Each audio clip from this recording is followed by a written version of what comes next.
Hey everyone, welcome back to another episode of Star Labs Confidential. On today's episode, we're going to be talking about all the big changes happening to DC movies, now that with James Gunn and Peter Safran taking charge. And with me today is fellow YouTuber, The Red Arrow. Nice to have you on the show. Hey, I appreciate it. So, I guess I wanted to ask, usually on your YouTube channel, you post like a lot of it, like reviews and stuff on mostly DC content over the years, right? Yes, correct. So what are your thoughts on all the recent changes happening for DC movies now with James Gunn taking the wheel? I'm hoping it's going to be for the better. I think that the Snyderverse, or whatever you want to call it, needed to be scrapped. Well, it shouldn't have been rushed in the first place, but it was a mess, and I don't blame Zack for any of that. Of course, he had personal problems, and there was a lot of studio interference, so I blame that more than anything. Yeah, I agree, because it always gets on me the fact that what happened with Justice League when Zack Snyder left initially for that project, they hired Joss Whedon because of how well the first two Avengers movie did in the box office. They figure maybe whatever he did could do the same for us, but unfortunately that was not the case. Yeah, Joss Whedon and Zack Snyder are just two incredibly different filmmakers. It was definitely just the Avengers formula that they were going for, but I don't know why they thought that was going to work. Yeah, because I've heard rumors that might have been Zack Snyder's initial idea to start with Superman. I think he wanted to do like a trilogy just by himself with him a little bit, but I think because of how big Marvel grew, I think he wanted to do his own trilogy for Superman, I guess mixing with the Justice League eventually. Yeah, I mean, you can tell that the three movies he did do, he's got a Superman story going. Every other character kind of doesn't have a complete arc like Superman does. So I believe that Superman was probably the original idea. I don't know if Justice League was even part of the plan originally. I don't know how much the studio screwed everything up for him. Yeah, that makes sense because, I mean, I would have figured doing the death of Superman, that would have been saved for like the end, like maybe for the last movie kind of deal, but oh well. I mean, we all knew Doomsday was in Batman v Superman before it came out, but I was surprised they actually did Death of Superman. I'm like, they're pulling this trigger really fast.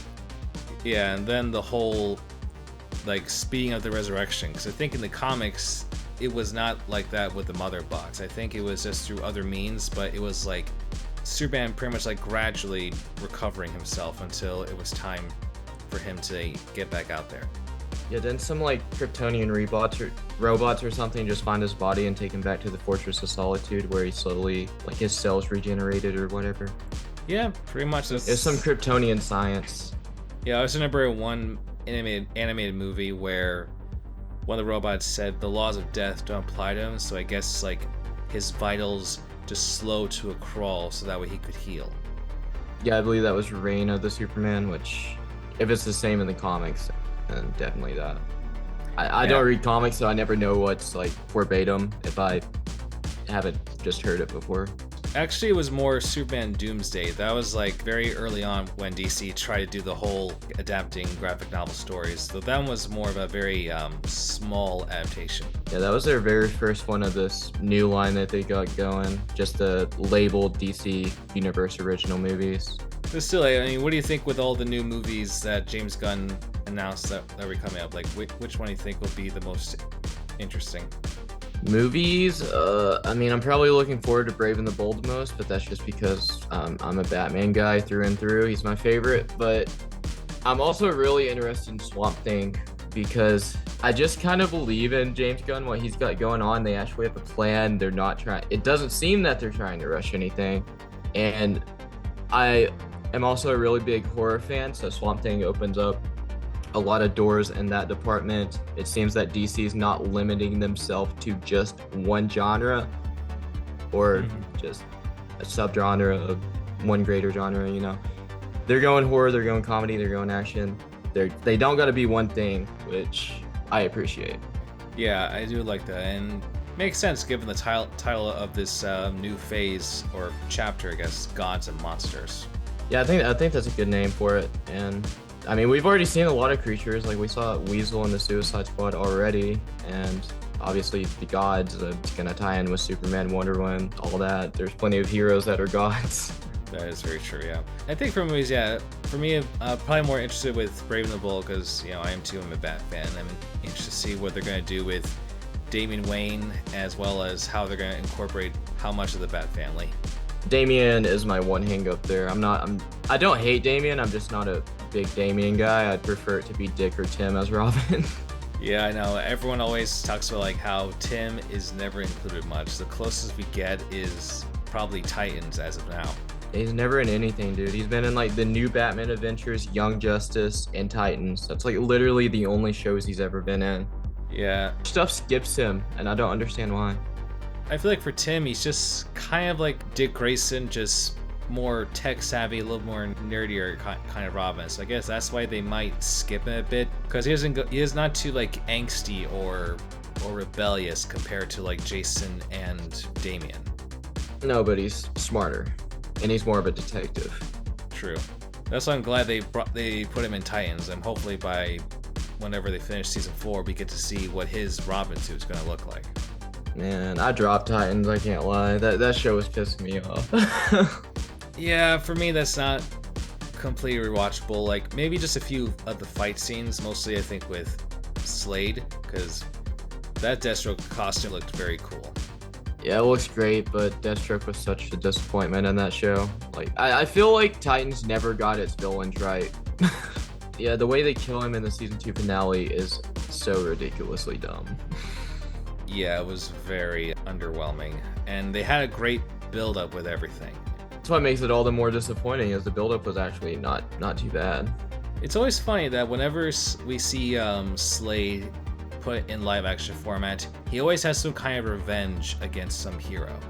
Yeah, I mean that's kind of him in a lot of formats, to be honest. Like, well, I guess in Teen Titans, like the original Teen Titans, the animated show, eventually he has a revenge plot against the Titans, but at first he's just kind of doing his own thing. But I've noticed that Deathstroke / Slade has a lot of vendettas when it comes to him being adapted, and it's kind of odd. Yeah, because like with Arrow, it was a loved one. Then for Titans, the loss of his son, and even for Zack Snyder's interpretation briefly with Deathstroke, he has some grudge against Batman. We don't know what, but at least in that version, Luthor gave Deathstroke Batman's secret identity, so...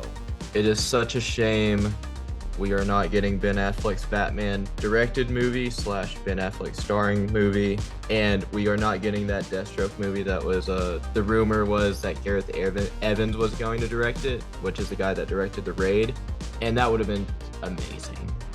I know, that would have been something, and I feel like Joe Manganiello, I feel like he had potential to really pull off being Slade Wilson, because I think out of all the actors, he has the coolest suit.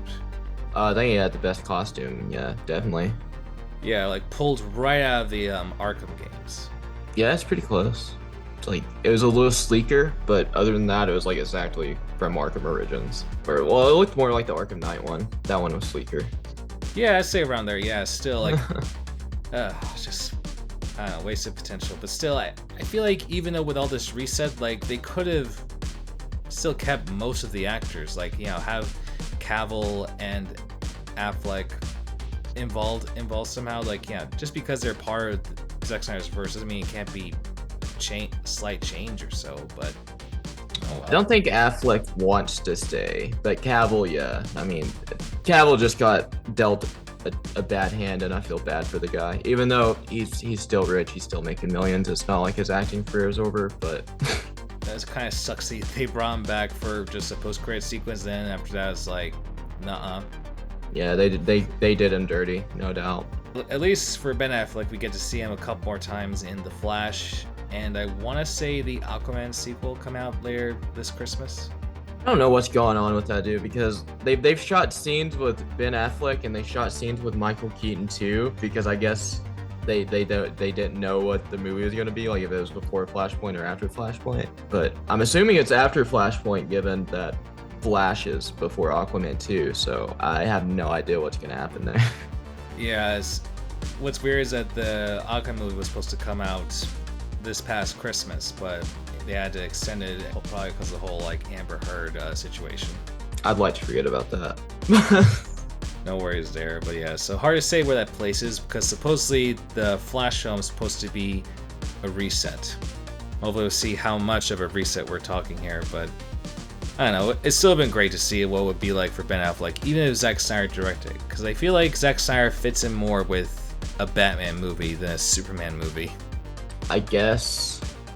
I mean, he definitely strays toward darker storytelling, so I see what you're saying there. I think even the vibe, like to make Batman like feel like a real creature of the night, with how the costume design, the way Batman fights and everything, is just, you know. Oh, I thought Batman was the best part of Batman v Superman, like without a doubt, easily. Agreed.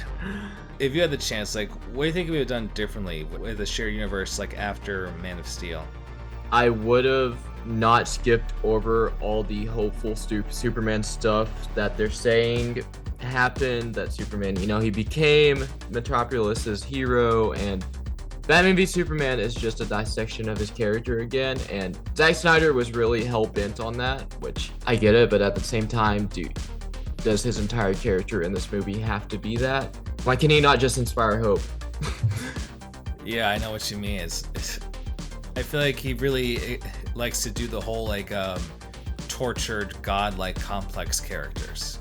Yes, I think Watchmen is probably my favorite movie of his, and those characters work so well for that. Yeah, I would agree so. I feel like with Man of Steel, I would have taken out the whole like Zod neck snap thing. Yeah, I think most people would have. Yeah, because I feel like instead of that, it could have ended like where they're fighting while the plot was still going on with the whole like trying to get rid of that machine that was like terraforming the Earth, and then when they did that thing where there was like an implosion or sending them back to Fan Zone, Superman does like a good sucker punch in that where Zod lands right near where the thing was about to be teleported. So that way, I don't know. That way it eliminates the last fight they had. While as awesome it was seeing that pretty much a good live action Dragon Ball fight, at least the city wouldn't be as devastated and such. Yeah, not as much collateral damage. Yeah, because I mean, if it was mostly caused by that machine, then that's a different story compared to like, you know, Superman actually busting through the entire city, making even more chaos. Just fly him out to the desert and fight. Jeez, Clark, what are you doing? Yeah, although at the same time I can defend it because this is like, you know, Superman like first day on the job. Like he barely did anything officially in costume before Zod came in. So they destroy a lot.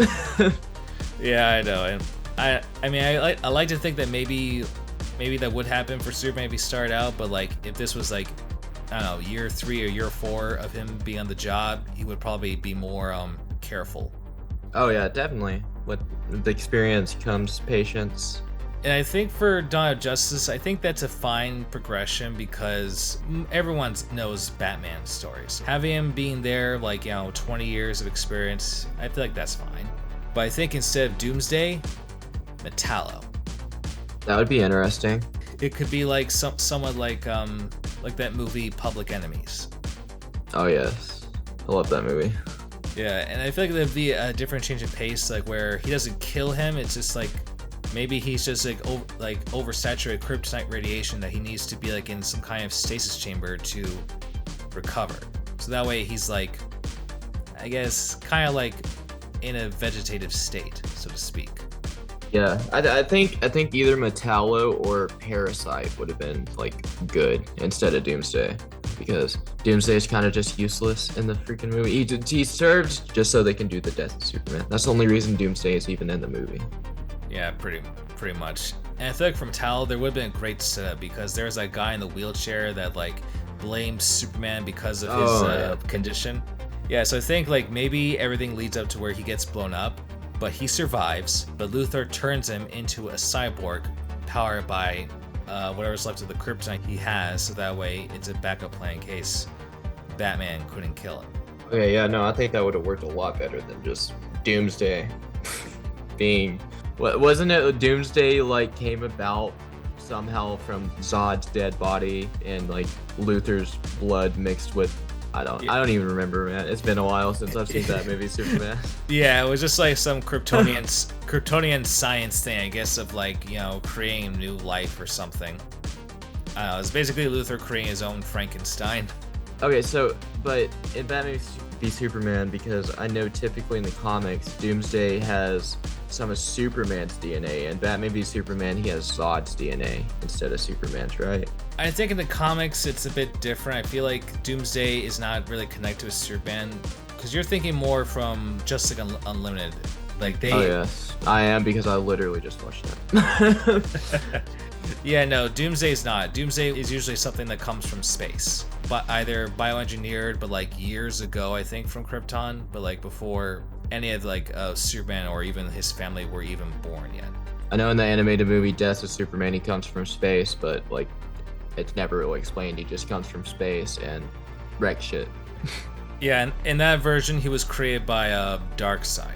Yeah, which not a big fan of that. Yeah, I have to look into Doomsday because sometimes his origins change a bit depending on like what they want to go with. That's kind of how everyone is, though. Pretty much. Plus, I guess it gives like a whole cycle of violence. Like Superman kills Zod, and in a way, Zod kills Superman. I see what you're saying there, because Doomsday killed Superman, and not really. Yeah. Well, no, he did really. I mean, he did really die. They had to resurrect him, but yeah, sure. They should not have rushed any of this. No, they should not. Even more of a mess than it would have been otherwise, because it's already like, just for the general audience, I'm sure a lot of this stuff was very confusing. Yeah, a little bit and very long, but that's why I feel like if Superman's like in a vegetative state, or like, you know, he needs time to recover, because I don't know, if there's some way to explore more of the kryptonite, you know, weakness, like where, like if he was like so overrated with kryptonite getting too close to Metal, like maybe he just needs like, you know, more time, so that way it would promote for the mother boxes to be, you know, be more active, for Steppenwolf to still show up, and the Justice League would still ban, just use the mother box to probably like, you know, find a way just to heal Superman instead of him going all crazy and trying to murder everybody. Because I feel like, why kill him off if you're gonna bring him back the next movie? Yeah, there's literally no point. Like they only did that for the initial theater reaction before everyone stopped and went, wait a minute, Justice League is in a year. Yeah, besides that, I'm not sure what else would change with some of the other movies, because I feel like for the Suicide Squad movies, like, I have no issues with those, really. I don't like the first one, but I mean, I would prefer that maybe there's some movies to introduce some of the bad guys beforehand we get to Suicide Squad, and maybe a different kind of magical themed menace, I guess, for the squad to do, but I don't know, because I liked how they did Harley and Deadshot. yeah, I was okay with those two. El Diablo was okay, but every other character in that movie, besides Rick Flag was pretty cool, and Amanda Waller too, but they're kind of, most of them are bit players besides Harley and Deadshot. I don't like Joker's whole thing in the movie. Enchantress, I don't like her as the villain at all. Yeah, hard to say how it could change with that, though it would be nice if we get to see David Ayer's original cut. Yeah, I don't know if that'll ever happen, just because I don't know. I feel like the Snyder cut like created so much more controversy around director cut somehow. Even though it got made, people still want to bitch about it or ask for more. No one's ever just happy with what they got. I would love to see the Ayer cut, but I mean, I'm glad at least for some of the actors they came back for the second one, which I would admit I did enjoy more. I love the second one. I think it's my favorite in that continuity of movies. Agreed. It's just so funny how like they always pit the Suicide Squad against supernatural powerful beings. I did not expect Starro to be in the Suicide Squad until I saw the trailer. I was like, oh shit, they're doing Starro? I know, I was like, wow, and they even pretty much did it, make him like a Godzilla ripoff. Oh yeah, they even reference him as a kaiju. Yep. It looks pretty freaking good for a giant starfish though. Like, doesn't look too silly. Yeah, I mean, I've heard some people have like, you know, mixed response with Starro's appearance, but you know, it's a good parody, because usually if a giant monster attacks, you expect, you know, the A team of superheroes to handle it, not a ragtag covert ops team. Yeah, exactly. Where was it? Oh, I think it was in Corto Maltese. I think that was. There it is, Corto Maltese. I was like, it's a freaking DC city that's in like everything. Why do I not remember the name? Yeah, it was. I think something that was first mentioned in The Dark Knight Returns, and I think after that they decided to incorporate that in other media. The scene where Harley and like the ambassador are just kind of getting it on and slow dancing for a minute, and then it just breaks into this conversation about will she marry him, and she winds up just killing him. Yeah, I know. It's I told myself if I saw any red flags, I would do the responsible thing and I would kill him. That was a great scene. Even the part where she's like, "I can't believe this is a loaded gun." Those lines that if you didn't know James Gunn did the movie, you'll probably know after that, because that's a very James Gunn thing. Yeah, he has a good style. Although I've noticed that he definitely likes to go with the whole alien aspect in most of his movies. I don't know if I've seen any James Gunn movies outside of the comic book movies he's done, so just the Guardian movies and the Suicide Squad. And I can't think of one outside of that I've seen. Yeah, same here. It's just like when the Peacemaker show started, like, the enemy was another alien group that they had to deal with. Yeah, I feel like that was just branching off of what the Suicide Squad kind of set up, though. It's the same concept as a Starro. It's just not Starro, they're butterflies. Yeah, and that was, I don't know what to make of that. Which that also factors into the whole gods and monsters thing too, because Starro's a monster. These things are monsters. They're parasites taking over human beings. Yeah, that works. Yeah, it's just funny, like, how they're basically doing the same plot of the movie, just with generic aliens kind of thing. 'Cause I never heard of butterflies, a race of butterflies in DC before this movie. Me either, but I barely knew. Like, I didn't even know who Peacemaker was before the Suicide Squad got it. Yeah, same here. Like, he's definitely an older character. Like, I want to say he's been around since like maybe the 50s at least, maybe 80s. Yeah, he was what label was he originally? Vertigo? Was he part of Vertigo Comics before he like became part of the mainstream DC Comics? I want to say Charlton Comics, I think. But I think for the new movies that they're doing, I'm interested to see what they're going to do with Superman Legacy, because it looks like it's going to be a callback, taking things back to like where the traditional kind of Superman and everything, especially with red trunks. But I guess we'll see how that goes, since it's not going to be an origin story, thank goodness. Yeah, we don't need any more of those for a lot of heroes. No, we do not. And I'm curious to see about the Supergirl movie that they're going to make, because from the sounds of how the story is, it'll definitely make her different than Superman. What do you mean by that? Well, from what he briefly said, it seems that for Kara, she's drifting in space on, I guess you could say, kind of like a space colony. Oh, you're talking about how she like witnessed her entire planet get obliterated. Yeah, and I guess for her, how she survived, she's just basically drifting on a piece of Krypton, drifting aimlessly, like there's no destination. So she's doing whatever she has to survive. I feel like that's kind of similar to Injustice, like how Injustice did Supergirl, because like she's just kind of in an escape pod the whole time while the planet blows up, and then she winds up on Earth like later. Yeah, it might be a little bit though. So far, she's not on Earth. It's based off some kind of a recent story, but I think that might. Oh yeah, I got you. But I think it might be unique to see, instead of just like her doing like almost the same thing as Superman. Like after she lands, she meets Superman, then eventually gets settled with either the Kents or some other adoptive family, just so she has the same experience as Clark did. Okay, I really hope we get a lot of Clark, Kara, and the Kents, because I just want to see that dynamic in live action. I think it would be great. Yeah, I would say with what they're doing with these movies, they definitely will. And I think as far as for the new series that they're going to be making, I'm definitely interested in what they're going to do with Booster Gold and I think it was called The Lanterns. Yep, Lanterns, that's what I'm looking forward to. I think I'm looking forward to that more than anything, honestly. It sounds awesome. Yeah, probably Lanterns, because I have an actor friend who definitely looks like Hal Jordan. But I think for Booster Gold, it should be pretty funny, because like that episode of him in Justice League Unlimited was hilarious. Booster Gold's kind of a character I'm indifferent towards. I think you got to get the balance right and not do too much, because if you push it a little too much, he can start getting irritating fast.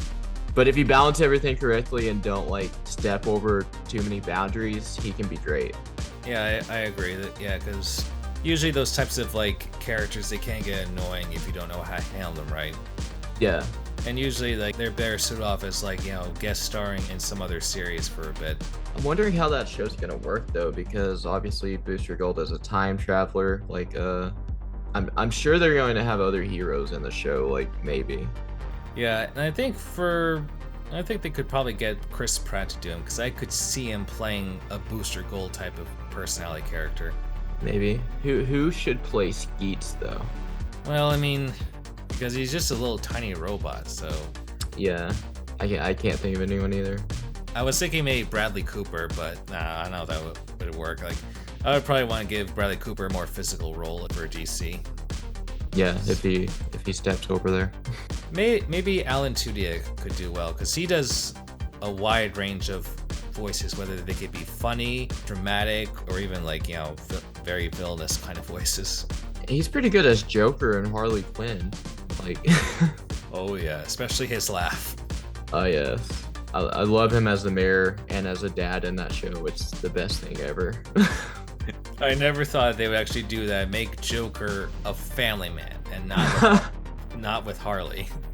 I just didn't think they would go like, you know, other side of the coin with Joker not willing to kill at all. I figured he probably would still kill, or you know, be a criminal, but nope. Now just a crooked politician, or uncrooked politician, because he wants to fight for the people.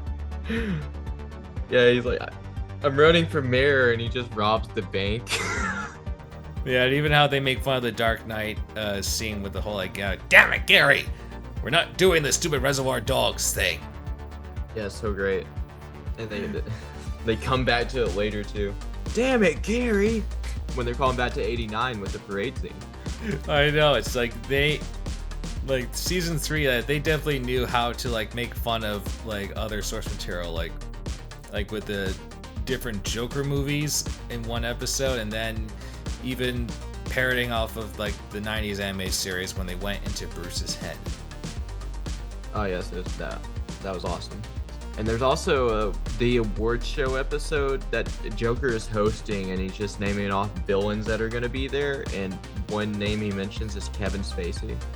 Oh yeah, that was amazing. Like it fits, like, you know, like they don't need him to voice Luthor. Kevin Spacey just be there as himself. Oh, and Catwoman has that whole rant about a black superhero never winning the award or whatever, and she brings up Black Manta. He's been a marquee black supervillain for years, and Joker's just like, he's black. I know, it's like, wow, I didn't think they were going that route, but I'm kind of glad they did. I cannot wait to see what season 4 has to offer. Me either. I saw the Valentine's Day special. It was interesting to say the least. Very weird, and I guess to quote Ivy, probably the stupidest thing anyone would ever see. That may be true. I don't know. Bruce did bring his parents back to life. Okay, that's out of character. I mean, he did explain why. I guess because of how he feels like everything was changing. So, I guess, but you know, I mean, it's a Harley Quinn show, so like, you know, Batman kind of has to be, I guess, her enemy for a bit. It didn't even feel completely out of character of Batman. It just really felt like it was pushed over the top just because the type of show it is. It's an adult sitcom, so. Yeah, because I mean, like, why go through all this trouble with the whole plant thing? Like, why not just dump them in the Lazarus pit? That would just, like, make things easier. Yeah, exactly. Like, there's plenty of those lying around in Gotham. That's for sure. Oh well. But still, I mean, at least, you know, Batman kind of pays a price for that sort of by being arrested, even if it's not for that particular crime. Oh yeah, he did get arrested. I forgot about that. I forgot that's how it ended. I mean, it's only just, I think, tax fraud or something, so I don't think that's a long sentence. At least I don't think, anyway. We'll have to ask Wesley Snipes. But still, like, do you think for Wonder Woman, should they still keep Gal Gadot? I have no idea, man. I could see them keeping Gal and Momoa, but at the same time, it's like if Henry and Ben are already gone, I'm sure Ezra is going to be gone. Ray Fisher's probably definitely gone. If only 2 out of 6 of them return as like their respective characters, it might be a little weird. It won't bother me really, but I'm afraid of the backlash that it might get from the general audience. Yeah, 'cause I really liked what they did with Wonder Woman in the, I guess, Zack Snyder's DC lineup. She's great. The only thing I would change is probably with Wonder Woman 84. That movie still makes no sense. Like, I feel like for Cheetah, like, it should be more like if there was like other magical artifacts, not just the Dream Stone. I feel like if she comes back, she'll probably find some other artifact because she doesn't have that wish anymore, so she couldn't be Cheetah in the future if any of this even continues. Yeah, that's I feel like when they discover all those stones, one of them should have been like a cursed object from, I forgot the name of the African tribe, but it's where I guess that version of Cheetah got started, where she's more like, you know, half woman, half beast. Yeah, I know what you're saying. Yeah, like if they did that, like maybe if Barbara grabbed like the wrong thing and think it was a dream stone, but was a cursed object, then I think that would make more sense for her to turn into Cheetah. Yeah, because why would you wish yourself turn into a cheetah? Yeah, I just feel like that was a dark reflection, whereas like Diana is like the popular girl and like Cheetah represents, I guess like the jealous aspect villains have with the heroes. Yeah, they can do everything, they get all this praise. Plus, I think the wishing power from that guy was messing around with the Cheetah thing, but I don't know. I would have gone with just with a curse object and maybe some other means of Steve coming back to life, not him possessing another body.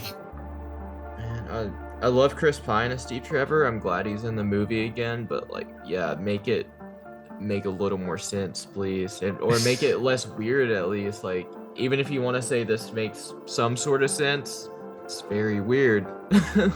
I mean, if the body was blown up, then that'd be hard, even through magic, as to try to bring back the body if there's really no original body with the soul. So I guess it's like the soul has to go to somewhere. Random guy living on 3rd Street. Yeah. You're Steve Trevor now. Plus, I think they're pulling something off from Ghost. Like, I think in Ghost, like, there was a body possession in order to communicate, trying to do something similar to that for Wonder Woman. But but not this, I don't know, it didn't work. Not at all. What do you think of the Paradise Lost show that James Gunn announced? I think it should be interesting, although when I ever hear that title, I think of the Justice League episodes, like where Felix Oh, yes. Yep. I like that episode enough up until, I think like the last 10 minutes of the second part is just with Hades becoming whatever he becomes, like the wolf beast with the weird tongue. It gets really weird. Yeah. Yeah, I mean, I'm not familiar with much Greek mythology, but I mean, heck, if he has a demonic form, then I guess that would be it. Speaking of gods and monsters again, Themyscira has a lot of them. True, I mean, it should be interesting because, I mean, depending where this story is taking place, I mean, if this is set up, but like where Diana's already Wonder Woman and stuff, then that could work. If it's all connected, then they're probably gonna do something where like it's a set up something. But I guess we'll see more details of this will be like back in the past, probably before Wonder Woman is even born, or even with other characters that are rooted in Greek mythology. Yeah, I'm just I don't know why, but I really think we might see Hades. Like, I feel like it's about time we see Hades and something related to Wonder Woman in live action, because Either that or Cersei. So I think it turns I don't know if I want to see Cersei without Wonder Woman though. Like, I think Hades would work better with no Wonder Woman. Which, Cersei versus Hippolyta, sure, that could be cool. Yeah, because I remember they mentioned that little aspect in her only appearance in Justice League Unlimited. But we'll see. I mean, they could bring in, like, with Hades, a different version of Ares, maybe, or I don't know. We'll see. Yeah, I don't know. They're all just Greek gods and goddesses. None of them are original DC characters.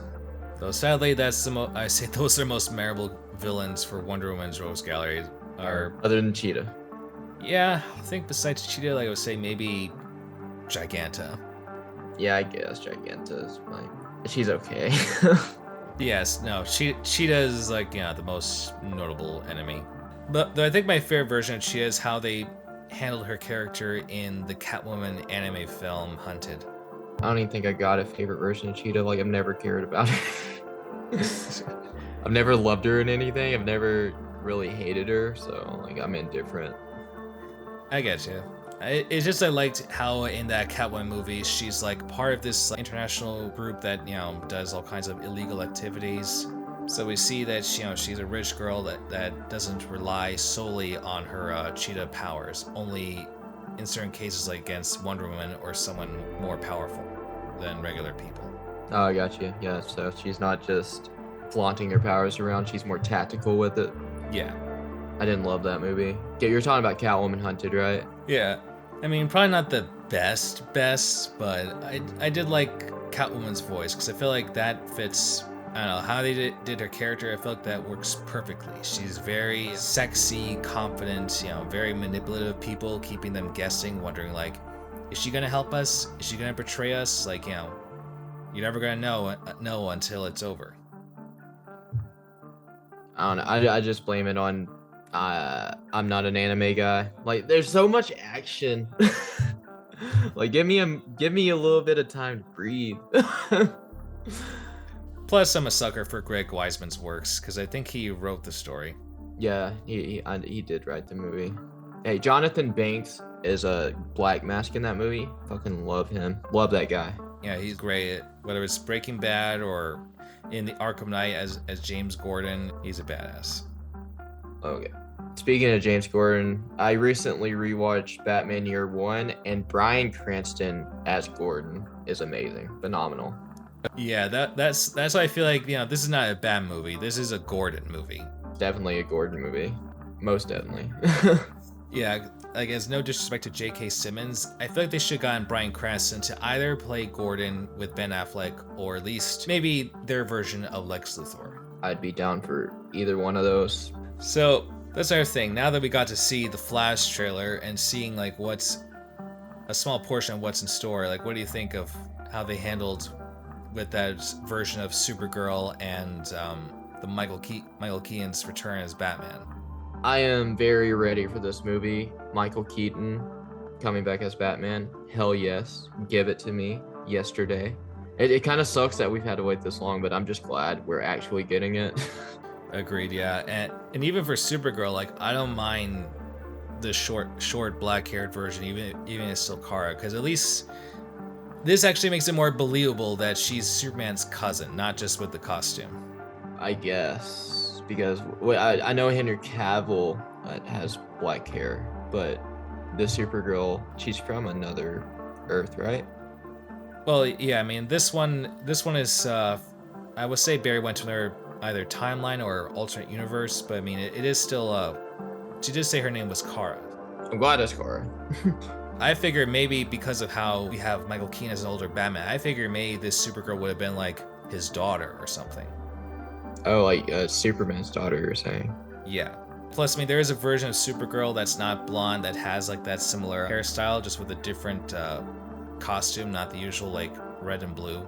Yeah, Kara Zor-El is usually blonde, and I think literally everything I've seen her in besides this trailer, which it doesn't bother me. Hair color and stuff like that has never bothered me, but yeah, same here. Just some people get really picky about like adaptations of certain characters. yeah, like you're not allowed to recast anything, even though it's not that big of a deal. Don't say that out loud though. You might get crucified. Yeah, or even online. Otherwise, you'll be buried in a tweet thread. Yeah.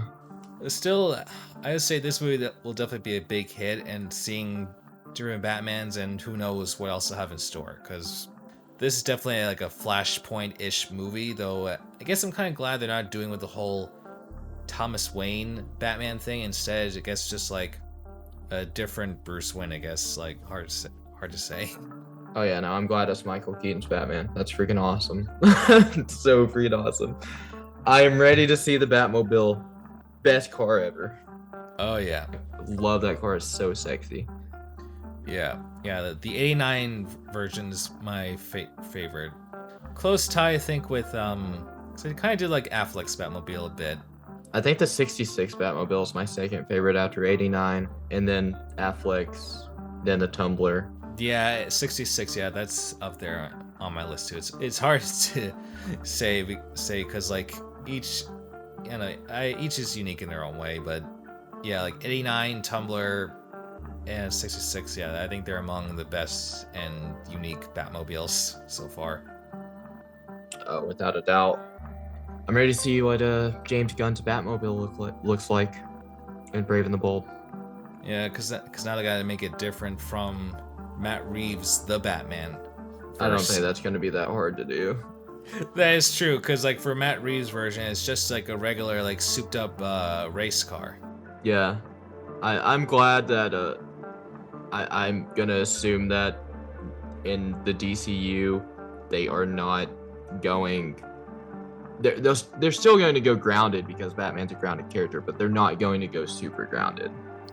Yeah, I agree. Yeah, I say with whoever they're going to get for Batman, they're going to find a way to find a good balance where it's like not so grounded. Leave a little fantasy in there. Yeah, I mean, Batman works both ways. He works as a more realistic type character, or he just works as a relatable human character that is in this world of fantasy. Like, I buy Batman punching Doomsday. I don't know. I can buy it. Yeah, I could see that happening too. I'm curious to see what they're going to do with Robert Pattinson's version of Batman, because the sequel is definitely going to be coming out, I want to say 2025, I think. I think it's October unless it got moved. And so far, no, I don't think that's not going to be happening again like the last time. I hope not. Because I'll be very curious to see what they're going to do with the Joker, or if they're going to bring in other villains. Oh, in the Batman too. Yeah, I'm curious of who the main villain of the movie is going to be. I'm also very curious about the Penguin show because Colin Farrell is so amazing. So good as a Penguin. Like I think he gave the best performance in the entire movie. Every time he's on screen, he stills it, commands the screen. That's for sure, yeah, because it's amazing how like whenever I tell people like that's Colin Farrell, almost everyone's like, no way, that can't be him. And it is. He's just wears a lot of prosthetic makeup and stuff, and wears like a fat suit pretty much. Yeah, it's him. I don't know how many times I like rewinded the trailer when it first dropped, like when the initial teaser debuted, just to admire the makeup work on him, because it's still incredible to this day that is Colin Farrell. Oh yeah, without a doubt, because it's just, yeah, what they did is like he looks like right out of the Arkham games, like most, like I want to say like Arkham Origins more so. Yeah, close to it. Yeah. Well, I guess other than he's got two eyes, pretty much. Yeah. Yeah, I mean, now he's got two eyes. Yeah, true. Yeah, that's why I figure like with the hairstyle and everything he had, it just works, and it looks like for Ryan Pattinson, he will be appearing in the Penguin show, which I think is going to come out either this year or next year, because I think so far for DC, the only thing major coming out next year is the Joker sequel. Waller is supposed to be next year too, isn't it? And what's the animated show that James Gunn is doing? Oh, Creature Commandos, yeah. Creature Commandos. That and Waller is supposed to be like later next year, aren't they? I have to double check on that, because in that announcement video, James Gunn didn't say a date for Waller. I think so far the first thing that they're focusing is the Superman movie. But granted, with TV shows, they might be able to have it out sooner, but they probably want to have it organized where, like, want to start with Superman first, and then, like, maybe with the others, but we'll see. Waller doesn't really have to tie into Superman yet, so I think they could make it work, but who knows? Who knows what they have planned? I'm very curious to find out. I'm ready for 2025. Hopefully they'll be able to bring in some of the other shows in and see like what we have in store for what James Gunn's gonna do. Though for Waller, I think what they're gonna do with her is like where the whole Suicide Squad thing is now public knowledge, at least after Peacemaker. Okay, I'm fine with that. Yeah, that's right. Because at the end of Peacemaker, Waller's daughter went public knowledge of the fact of how the squad operates. So that'll make an interesting story of how Waller is going to handle all of that. She's Amanda Waller. I don't know what she's gonna do, but she's gonna get it handled. Yeah, although my favorite version of Waller is most notably probably with the Justice League Unlimited. Oh, absolutely. Every time her and Batman are on screen together, every time they share a scene, it is gold. Very much so. That's why in our DC December, like her along with Project Cadmus was ranked number 2 in the villains. Yeah, they're great. Which they kind of end up not really being villains, but up until the end of season 2, they are without a doubt the biggest villains, working hand in hand with Lex. That Brainiac reveal at the end of just Unlimited season 2 is still freaking awesome. I remember seeing that as a kid, and like my mind was blown. I was like, what? I know what you mean. Yeah, they did a great job mixing in everything from the previous shows together here. Oh yes, because when I originally saw that, I didn't really understand what was going on. I'm like, okay, Brainiac's combined with Lex, cool. And then once I got a bit older, like probably late middle school, early high school, I finally watched Superman the Animated Series, and I saw Ghost in the Machine, which is the episode that they refer to with Brainiac shooting part of himself into Lex. And I'm just like, why were they so amazing at writing a connected universe in animation? Like I know, like that's the funny thing. I spoke with one of the directors, and that was not their initial intention. Like for Batman, they just did that standalone. They weren't trying to build a huge connection. Even when they went to Superman, they didn't initiate first, just mostly for only crossover purposes, to have the world's finest team-ups. But then when they got the chance to build like the other shows, like with Batman Beyond and then Justice League, they thought, yeah, they could probably build more of a connection. Then I think after one of them got to see how Buffy the Vampire Slayer handled writing its stories, they utilized that aspect when they got to Justice League Unlimited. The amount of backward storytelling they do with Batman Beyond is kind of absurd because they set things up in Batman Beyond that they later come back to in Justice League and Justice League Unlimited, but of course that's set before Batman Beyond, so they had to have the wherewithal to know what they were going to do in Justice League and Justice League Unlimited. Agreed. Before they even started production on that show, which is insane. Yeah, it's just funny how at the time, because Batman Beyond was being made while they were still working on Superman the Animated Series. When did Superman the Animated Series end? It didn't ended end until 2000, did it? Yeah, but very early 2000. I want to say February at least. Yeah. Yeah. And Batman Beyond started in '99, I think, late '99. Oh no, that was January '99. Oh yeah, early '99. Yeah, okay. Yeah, so they're around that time they're finishing up its second to last season. I mean, they were supposed to make more, but DC was like, nah, we can't have a series continue where Superman is now a pariah being hated by people. He's supposed to be the hero that's loved by everybody. So it's after that legacy finale, it was that's it, no more after that. They try to push the envelope, and that's why a lot of shows end up getting canceled, which really sucks because I would have loved to see where they went. I know. I mean, that's why I'm glad with Justice League Unlimited, we kind of got that aspect of Superman dealing more with the government and his image a bit. Yeah. The whole arc they have from A Better World too. The 2-part episode in Justice League, how it becomes the entire arc of season 2 of Justice League Unlimited. I'm like, this is amazing. There's a whole conspiracy around this one event on a parallel universe. That's why for the Justice Lords, that's why they made the #1 slot for Justice League, because they may be just like evil versions of the characters, sort of, but they're also like, catalysts for other storylines after that. Yeah, and they're kind of just like a dark mirror. They're kind of just showing you that the divide between good and evil isn't always that thick. Like, sometimes it's really thin. Very. Well, hopefully we get to see these kind of storylines for James Gunn's version of the DCU, as he calls it now. Oh my God. I would love to see, like, it doesn't have to be the Justice Lords or anything like that directly close to the actual Justice League, obviously, but like, Crisis on Terrorist, like an Owlman and an Ultraman, like that kind of thing would be awesome. Yeah, that too. But we'll see how it goes. For now, I would say our time is up. Thank you again for being a part of this podcast.